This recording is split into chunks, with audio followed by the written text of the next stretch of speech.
Tout commence avec... It all began with Arnold.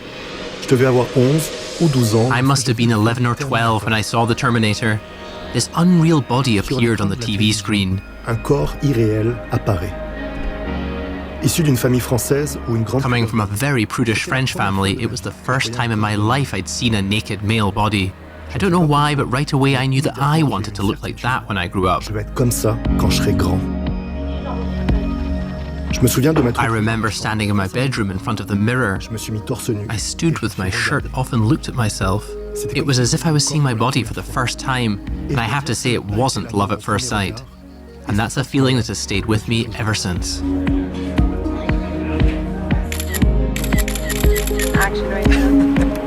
C'est peut-être pour ça qu'une fois adulte, quand je suis devenu réalisateur... Maybe that's why, as an adult, when I became a director, the question of the body appeared unconsciously in most of my films. What do our bodies say about us, and what are we prepared to put them through? When I moved to Montreal, where bodybuilding culture was much more developed than in France, I started working out more and more regularly. Arnold had better watch out. Avait qu'à bien se tenir.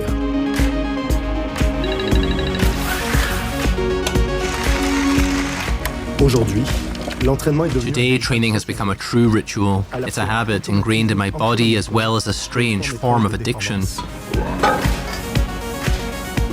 For a high-strung guy like me, this morning routine is the equivalent of health insurance, a way to keep overindulgence in check. Je me souviens de mes débuts à la salle de sport. I remember my first trips to the gym. It was an intimidating environment, not yet mainstream. In my early 20s, I was always the youngest person working out. But in recent years, I've noticed more and more young men, even very young ones. A real movement has been born, a gym culture. Why do we want to lift these weights? What are we looking for? And how far are we willing to go? At what cost? On est prêt à aller et à quel prix?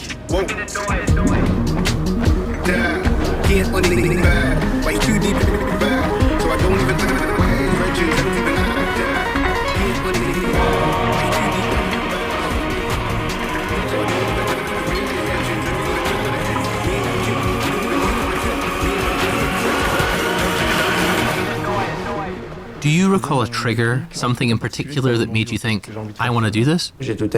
I've always been a sporty kid, playing basketball, hockey, tennis, and swimming. Then there was a phys ed teacher who was a retired bodybuilder. When I saw his photo, I immediately wanted to be like him.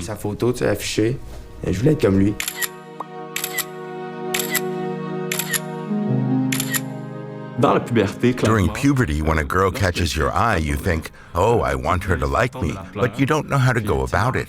So you say to yourself, well, why not have the body of Apollo? You'll rarely see a man online who's out of shape and someone will say, oh, you're the model of a man I'd like to be. No. That doesn't inspire jealousy. That doesn't motivate you. No, I don't want to look like that guy. I want to look like the one who attracts women's attention. It's just a matter of being healthy, comfortable in your body, because I refuse to believe that someone who is obese is comfortable in their body. Being stronger isn't really what's most important to me. It's really more about aesthetics, feeling good about yourself. You can have millions of dollars. You can have super expensive watches, cars, or clothes. A body like that's the only thing you'll never be able to buy. And I think there's a lot of respect that comes with that.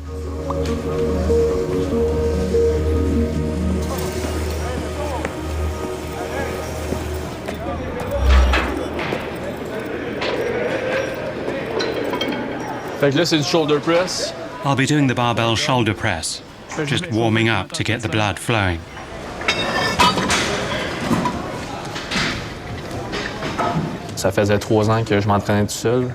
I'd been training on my own for 3 years with no real knowledge. I managed to put on close to 45 kilograms in a year and a half. I was always a guy who was a step behind when I was younger, in high school. When we played soccer or dodgeball in PE, I was always the last one picked. You're not good enough. You're too small. You're not strong enough. So I always felt inferior to the other kids. My father comes from Peru, my mother from Uruguay. My father, unfortunately, is absent. He lives in Miami. Obviously, my father's absence didn't help. I didn't have a lot of friends. Even with girls, I was anxious. I didn't like myself, actually. But since I started training, it's given me a source of self-confidence.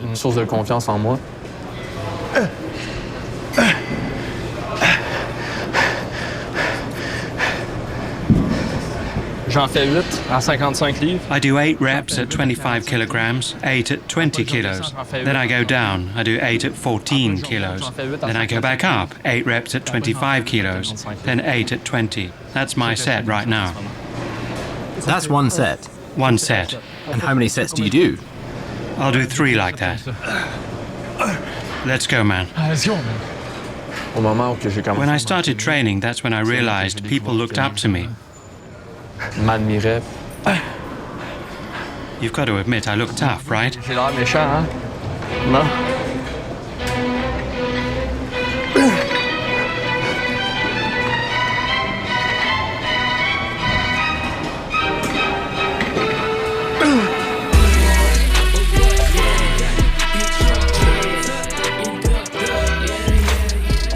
The ideal of the male body has evolved and shifted through the ages and across cultures.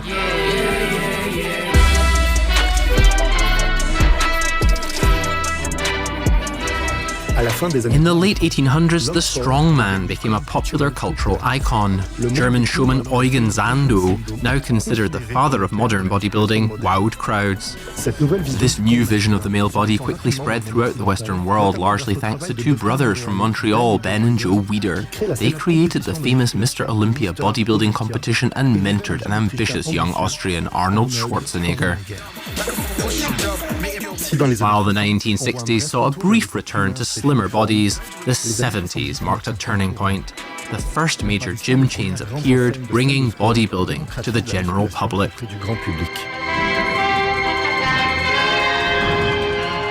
Whereas Arnold's physique was considered exceptional back in the 80s, today it's standard for Hollywood action stars.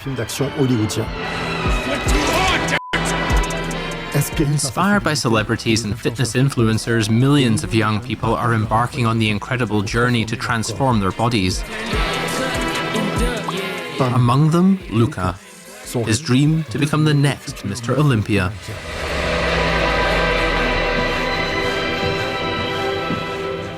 I meet him a few weeks ahead of his bid to earn professional bodybuilder status at a major national competition in Toronto. I do 40 minutes of cardio in the morning on an empty stomach. As soon as I get out of bed, I go straight on cardio. Then I do my 40 minutes. The target is to burn around 250 to 275 calories. So the goal is really to get all the fat off my body, to be in a caloric deficit, training 5 to 6 times a week. 5-6 fois semaine. J'ai commencé quand j'avais 14 ans. I started when I was 14. I was a bit skinny. I weighed 63 kilograms. No muscle. I wasn't training. Today I weigh 104 kilograms. That's what I used to look like. Moi, je ressemblais à ça.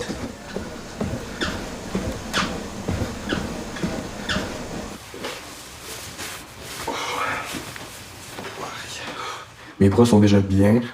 My arms are fine. I don't really work them out, because right now I need to get more shoulders, more chest too, to be proportionate. And then I've got to get into good condition. You really have to be like skin tight on the muscle. When you look in the mirror, how do you see yourself? What are you thinking right now? Right now I think I'm fat, a bit chubby. Gros. You know, I'm like, I've got some abs, you see my definition, that's for sure. But if I compare myself, let's say, to the end results, like for the competition,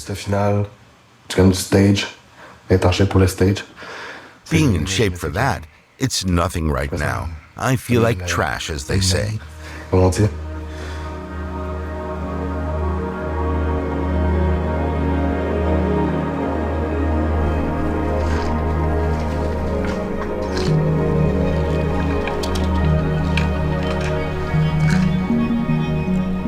Ça, c'est les suppléments These are the plus plus supplements to be taken in the morning to lose fat. pour la perte de gras.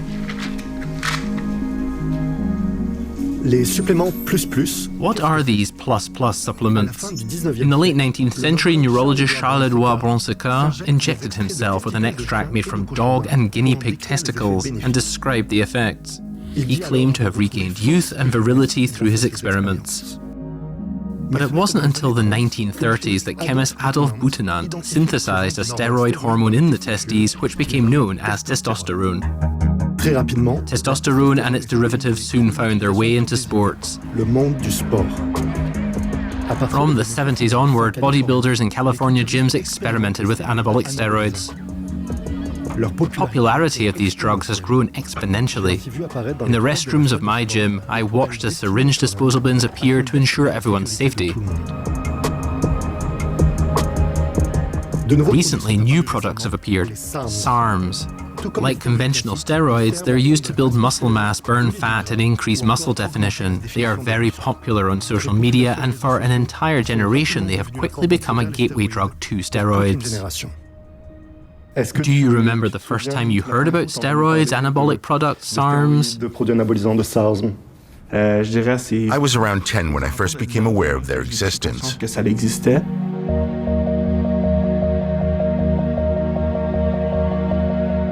I started training at 16, and then a year later, I heard about SARMs. J'ai entendu parler des SARMs. Injecting testosterone or other products scares people because it's a shot. It's really seen as a drug, but pills, folks just swallow them. They say it's like a supplement, like taking omega-3 or zinc. Prendre du zinc.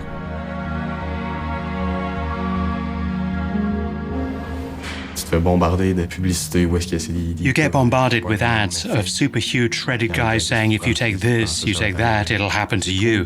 There are 3 bottles, a mountain, and a guy in the back. It pops up all the time. It's worse than you think. Performance drugs in young people our age, they're everywhere. sont partout.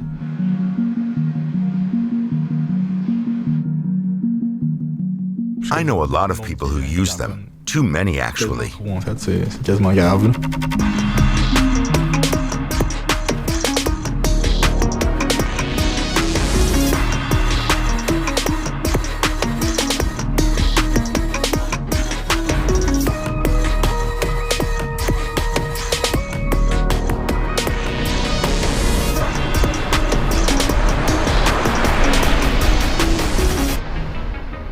People who think steroids, SARMs, and all other anabolic products aren't present in gyms are living under a rock.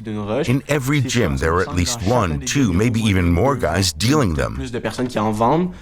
But you can order them online, it's not hard. Compliqué.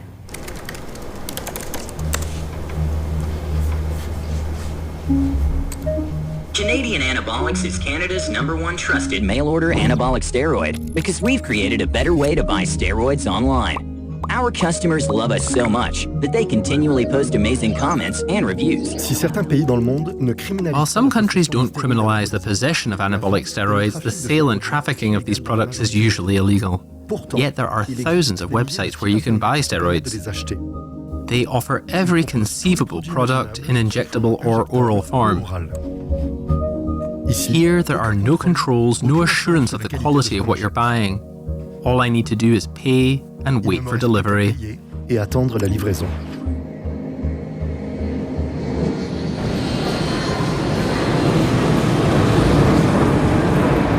Good evening, ladies and gentlemen. Thanks for calling. How can I help you? Ladies, you see, we are connected. Please step out of the aisle. Ma découverte du livre Le complexe d'Adonis, My discovery of the book The Adonis Complex triggered my interest in the subject. sorti il y a Published over 25 years ago, it marked the first time research scientists had taken such an in-depth look at how men relate to their body image, and in particular their muscularity. After several years of reading, rereading, and annotating this book, I finally meet its author, Harrison Pope. Harrison Pope. It seems to me that there are 3 factors that are necessary for fueling anabolic steroid use. The first is that these drugs work. They work incredibly well.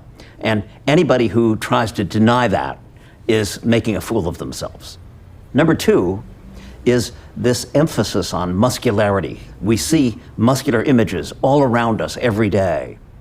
And then the third ingredient, which is very important, is that many individuals develop a concern about body image, which can become pathological. And it can develop into a syndrome which I call muscle dysmorphia.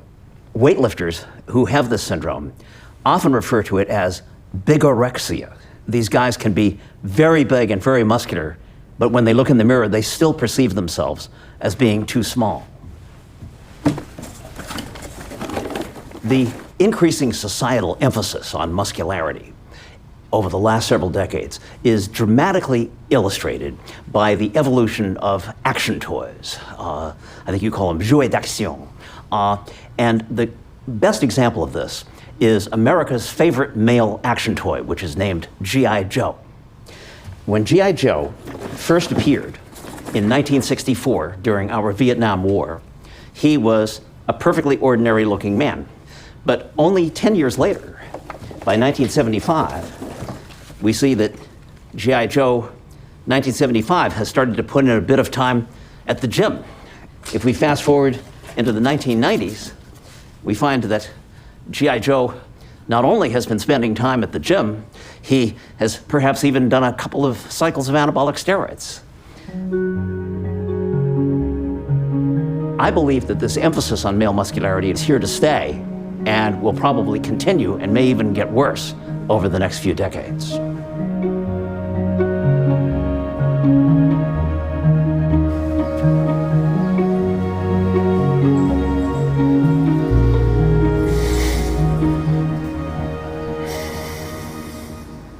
Every morning when I look at myself, I flex all the time.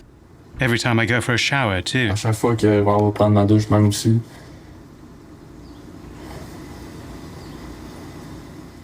What do you see in the mirror when you look at yourself? That I'm small. When you say you're small, do you realize how imposing you are? For a natural guy, yes. But I still think I'm small.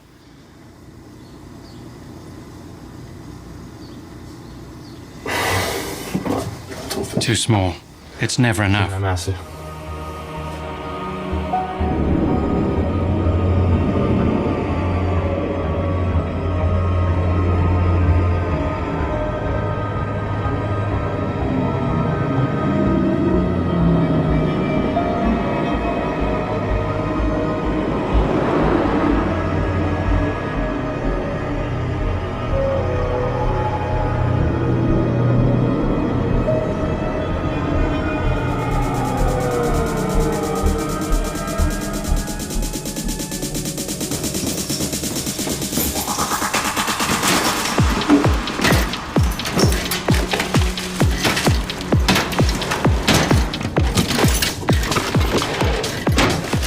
I have to admit that the black market works. Within days, I receive all my orders for steroids.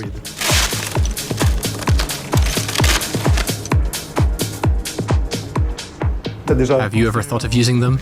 Yes, absolutely. It's very hard to ignore it and just go, no, I refuse to see that. I've never used them, but it's definitely going to happen pretty soon. Even my parents know that. I've been talking to them about it for almost 3 years now that it's coming. I'm going to start with 400 milligrams of testosterone with a little bit of Anavar. I'm considering anabolics, that's for sure. My goal is to have a career in bodybuilding, to go to Mr. Olympia, and you can't get there being natural.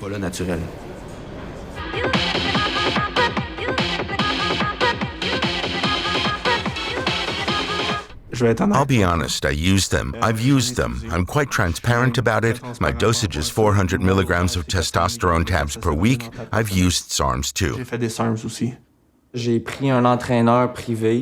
I hired a personal trainer, and a personal trainer knows people. A pretty reliable source too, so it was quite easy to get access.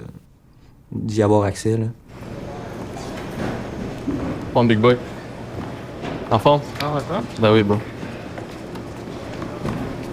Donc, je vais te demander de t'échauffer les épaules. 3, 2, Là, ça fait 2 mois aujourd'hui que... I've been coaching for 2 months now. I've already got about 40 clients. Bon, fait que là, je veux que tu m'en fasses 15. 15? Ouais. Close grip. 5. Lots of clients ask, should I take this, that? 7. Come on. Let's go, let's go, let's go, let's go, let's go. Un autre. You hit a plateau and want to rise above it. C'est ce plateau-là. Nice. Là, je veux que tu m'en fasses 12.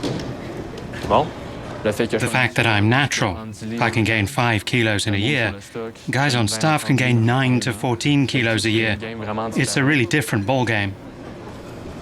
Nice. If I were to start a cycle, it'd only be a regular test. When would you start? What's your plan? Within 2 years. What was your goal when you started training? To gain more weight. De prendre plus de poids. I'll never reach, say, 60 kilograms. Pour ça que That's why I decided to take some MK677, which helped a bit. 677 qui m'a un peu aidé. What's that? Basically, they're called SARMs.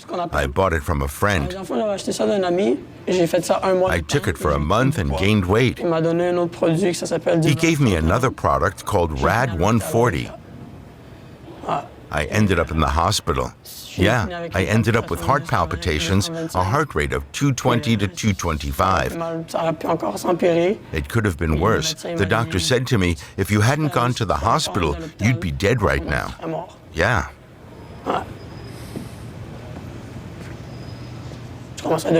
You get aggressive, like all my friends were on that stuff and we were all nasty to each other. Your friends were all on that stuff. All your friends? On était tous sur ça.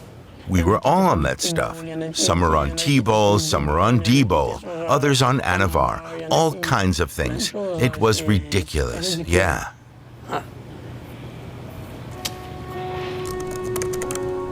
Quel produit prendre?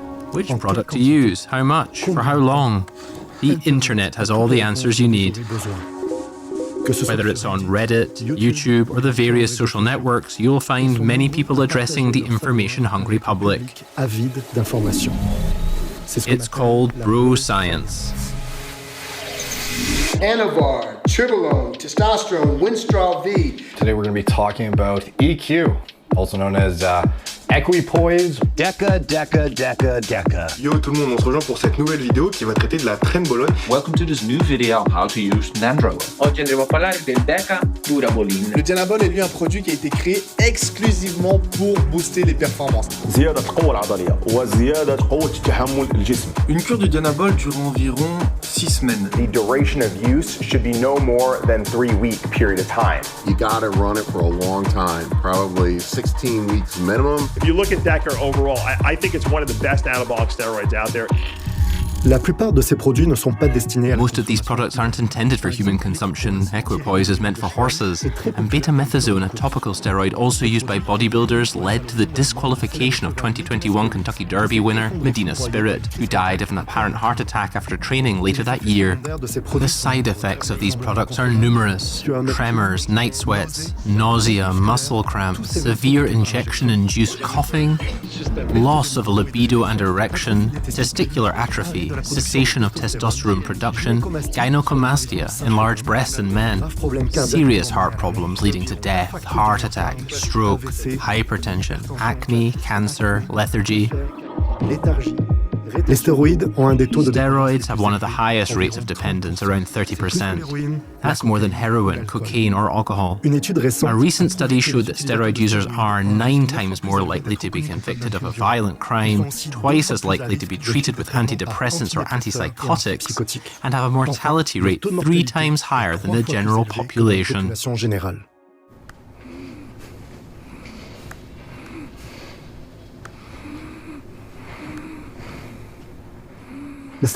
If you could name one person in your sport that you particularly admire, who would it be? Bien sûr, Chris Bumstead. Chris Bumstead, for sure. On Instagram, he's up to nearly 20 million followers. I think he just turned 28. His symmetry and his proportions, he's round, kind of grainy. The look of skin tight to the muscle. He's cut, he's defined. Nice to look at. C'est beau à voir. There's a reason he won Mr. Olympia 4 years in a row. He's really the GOAT. That's him. C'est lui, là. Il n'y a pas beaucoup de bodybuilders qui parlent de leur santé. Not a lot of bodybuilders talk about their health, the risks. He's one of the only ones who's really open, because I know what the risks are.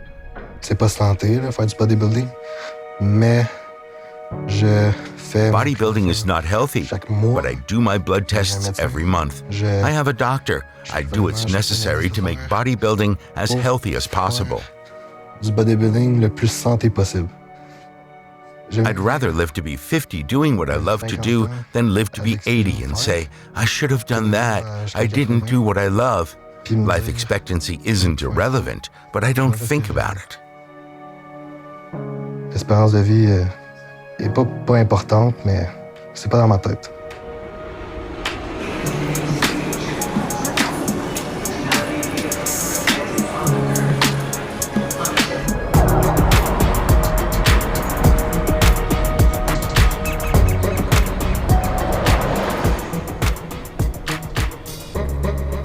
These guys, they get to a point and they tap out. Something happens, but hopefully not catastrophic. There are warnings.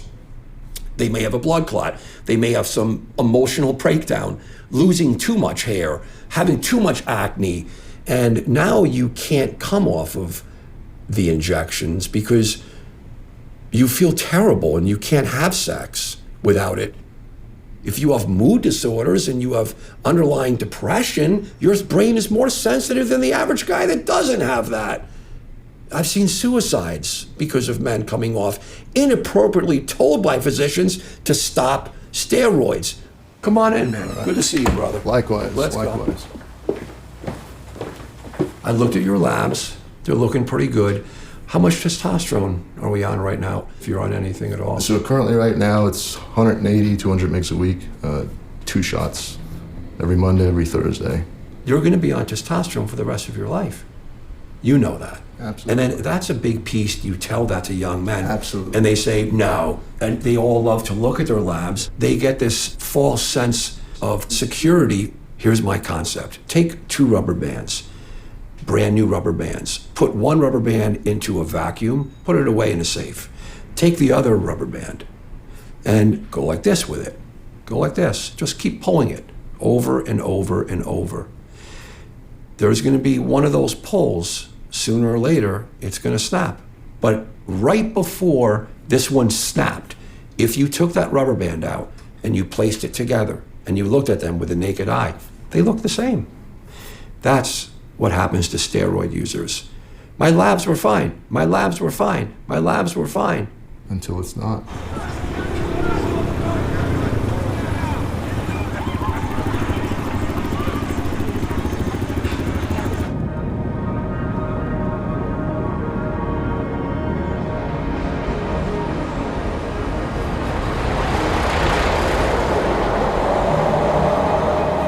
Comment le reste du monde fait face à cette consommation? How is the rest of the world addressing steroid use? Several European countries have opted for suppression. In Denmark, for example, random anti-doping tests are carried out in participating gyms. The goal? To dissuade as many people as possible from using steroids. Utiliser des stéroïdes anabolisants. In a popular Copenhagen gym, I meet Casper from the Danish anti-doping agency as he prepares to carry out a spot check. I normally take a look in the gym and see if there's someone that might be interesting to call for a doping control. Someone I think they have got to their result in an unhealthy way.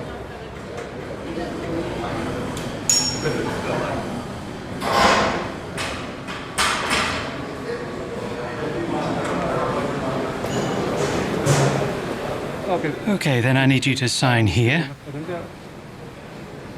The rule is that when you have been summoned to do a doping test, if you choose not to participate or say that you can't pee, then you get the same restrictions as you would if you tested positive. You risk getting kicked out of the gym if you don't participate in this control test. Have a look at these. You get to choose one of them.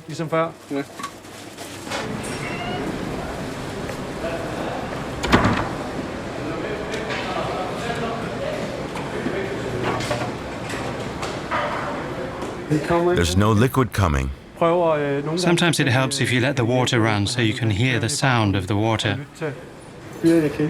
But my girlfriend's waiting for me.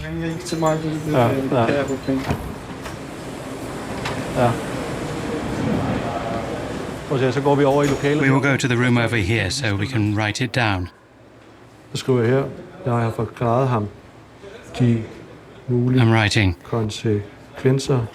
I've explained to him the possible consequences of not completing the test. Is this okay? Do you agree? Yes.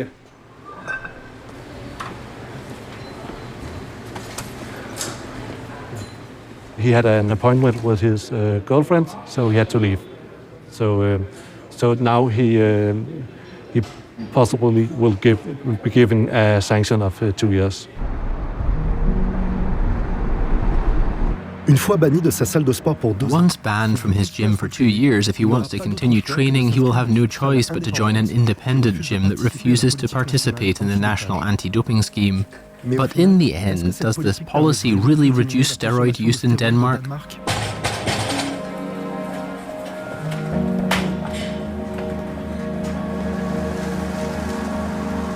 I don't see that there's a good reason to be very punitive in a sporting sense. That I think is not a good idea, because there you get an imbalance between your overall aim, namely a better health for that person and that group of person, and then excluding them from their access to physical activity and sport. We should have a system in place for them where we can help them within our healthcare system to getting out of their drug use.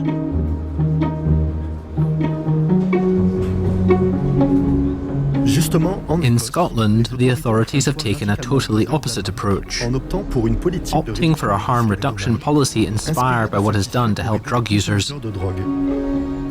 Here, 2 clinics dedicated to steroid users have been opened. Their goal, to provide information and support. And there's pretty good research from Australia, for example, that highlighted that for every $1 spent on harm reduction services or providing injecting equipment, there was around a $20 saving. And it's hard to see how addressing steroids in the same way with a harm reduction approach won't have the same benefits. I think by offering a harm reduction service with the clinic, you're certainly promoting safer use. The clinic, which is a drop-in clinic, sees around 10 to 12 people every Tuesday night. Just have a seat there and I'll be with you in a couple of minutes. Okay. Thanks, buddy.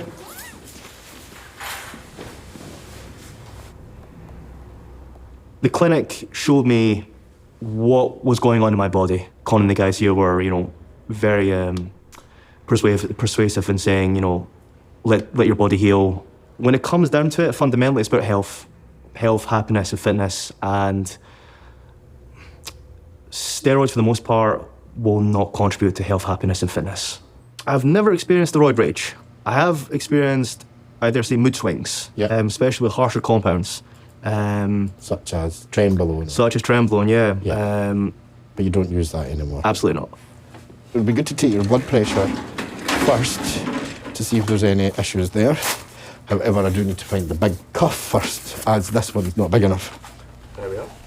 We can evidence from the blood tests that we take that testosterone-based esters are safer than drugs such as nandrolone family drugs such as Trenbolone and Decadurabolin.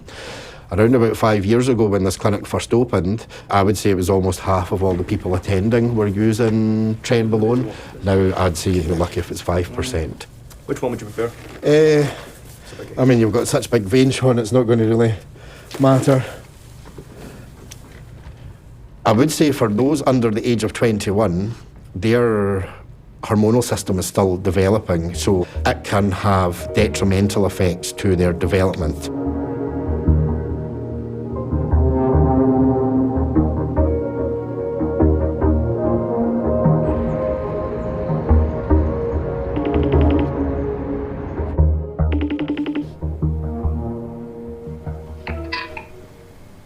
Hi, how are you? Fine, and you? Yeah. What's going on? Are you sick?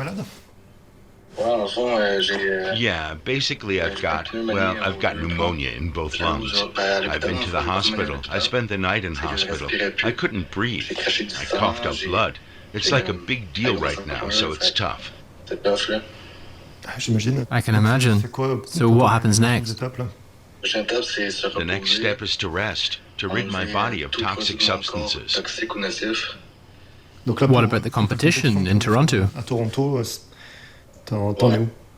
Yeah, I canceled, because basically I have to be ready in 3 weeks. Because, you know, I've got like achy muscles, achy bones, and I'm not able to walk. So that's a problem.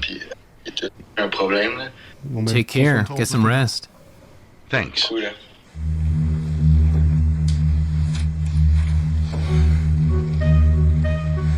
If there was a turning point in the cult of the muscular body, it could be 2009, when Aziz Sergeyevich Shervashian, better known as Ziz, appeared on the scene. It's time to talk one-on-one with everyone here. Listen carefully, bros. This is the revolution. Everyone has a little bit of Ziz in them. Born in 1989, the young Australian became world famous for flaunting his impressive physical transformation.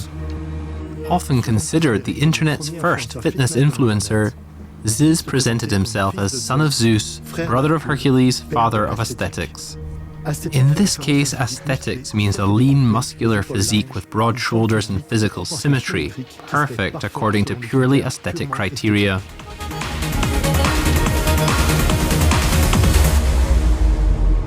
A well-known Sydney bodybuilder has died after collapsing in a sauna in Thailand. In 2011, Ziz died of a heart attack.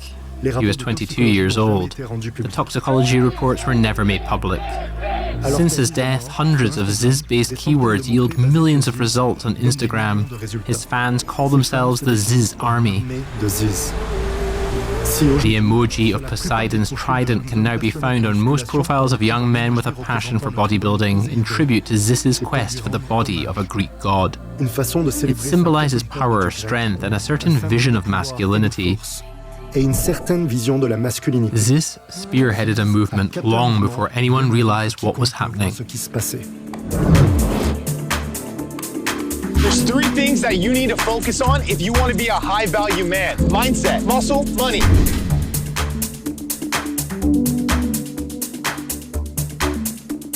What does being a man mean to you? I have a bit more of an alpha vision, like the alpha male, super muscular, super confident, who makes a lot of money.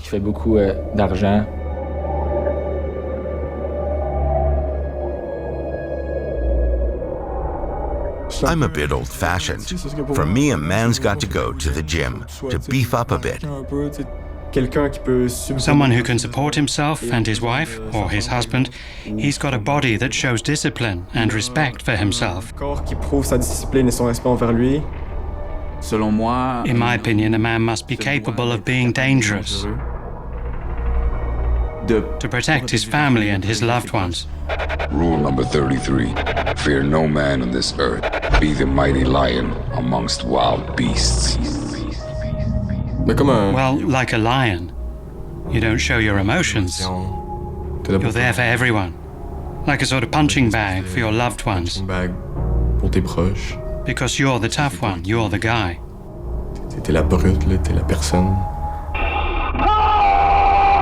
Who are the influencers you're following?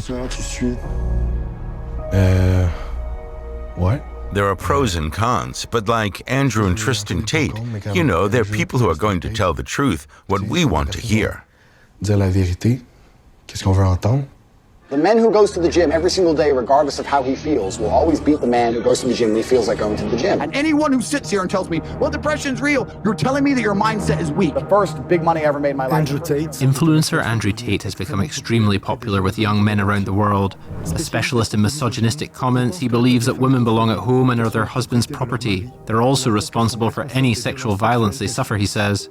Accused of rape and human trafficking, he has been banned from almost all platforms, but his message continues to generate millions of views. L'homme est fait pour être Men are made to be superior, to pay for the house, for the restaurants, to pay for everything, to provide, as I say. All presidents, you know, they're men. All the companies, big companies, are owned by men. Do men rule the world because they're destined to, or because there's no space for women to do so? Yeah, I'd say it's not that there's no space for women. It's that men make better decisions. I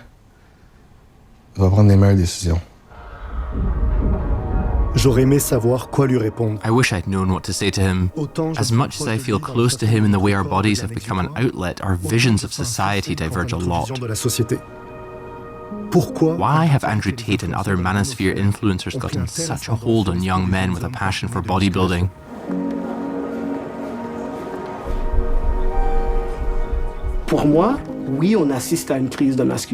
I would say we're witnessing a crisis of masculinity. But every time there's a masculinity crisis, we think it's the first one. There have been so many. I couldn't count them, so it's nothing new. What is new is how online influencers like Andrew Tate, for example, insist very strongly on going to the gym. If you want to be a real man, you go to the gym.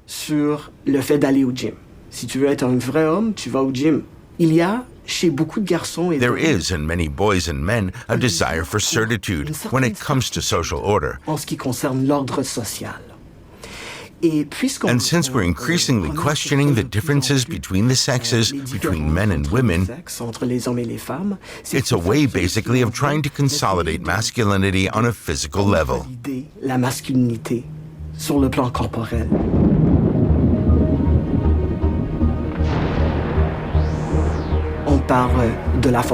We're talking about physical and mental strength. We're talking about stoicism in some respects. We're talking about ambition and sacrifice too. These traits are in fact quite healthy traits. The problem is when they are the only traits a man can have in order to be seen as a real man. I'm unbeatable. Can't be beat. It's impossible. You condemn me. You can damage me. You're never ever gonna beat me. It's very clear that men who strictly adhere to the norms of masculinity have more issues socially and psychologically. There are problems, and we have to deal with them as a society.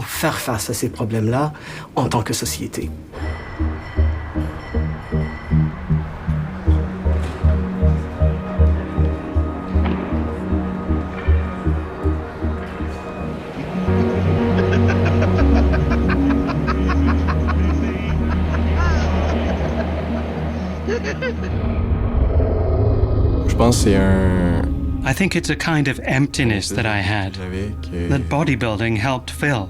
Constantly seeing people on social media talking about not only their physique, but where they were in their lives as a result of it. Well, it motivated me.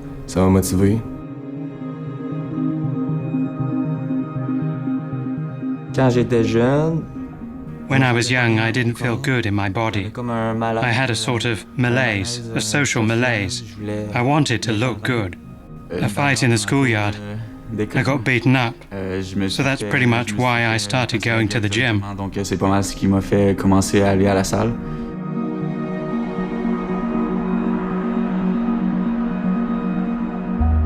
Sometimes they'd beat me up, hold me down and hit me. They'd push me. When the teachers weren't looking, they'd shove me in the ground. I was always a target in sports, as I wasn't very athletic and couldn't catch the balls thrown my way. I didn't have social media in primary school, but I knew they made fun of me online. Now I'm really glad that no one will hurt me anymore.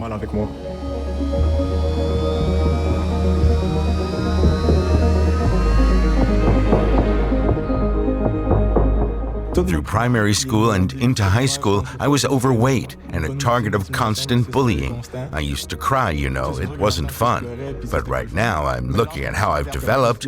I like it because in the end, it's shaped me and defined the person I am today. It frees me completely from anxiety, stress and all that. I couldn't live without the gym. I'd feel bad inside.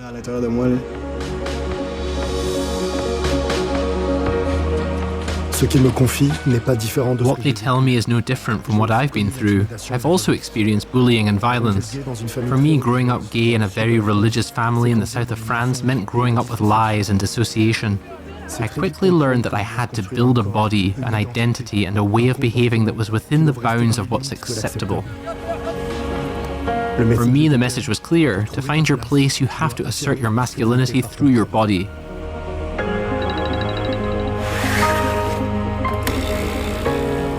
I know that I'll always struggle with my body image, and I've clearly wasted too many years pursuing an illusory goal. I'll never be Arnold.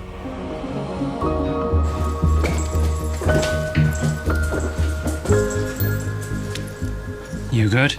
Toi? Hey, scam. Scam. Hey. No. Hey, viens. Oh, mon but, c'est de l'amener au gym. My goal is to take him to the gym and make him my gym bro. He's still young, 3 months old. But I'd like that. J'aimerais bien ça. Côté amoureux. As for my love life, I've been single for nearly 6 months now. Following the separation, I lost over 11 kilos. I didn't work for a month. I felt really empty, and I wanted to end it all. I went to see a shrink, a therapist. I kind of went into my shell. I didn't really talk about my emotions, kept everything to myself, and went to the gym just to let off steam. It's good for the physique, but you also have to not just train because you're angry and hurt deep inside.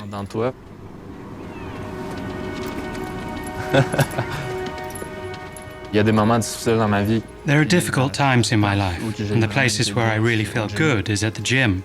It's like my home. They're like brothers and sisters.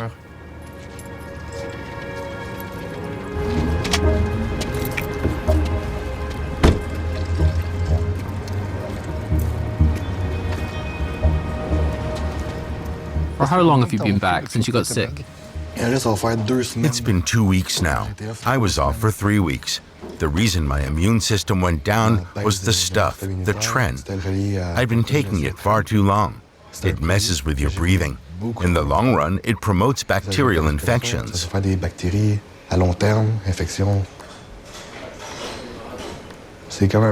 It's like a weight's been taken off my shoulders. Injecting several times a day, that's no fun. You know, I'd been injecting several times a day it's been months now. Having that break, mentally, physically, it felt really good. It happened at the right time. And you know, that's a sign. I got sick for a reason.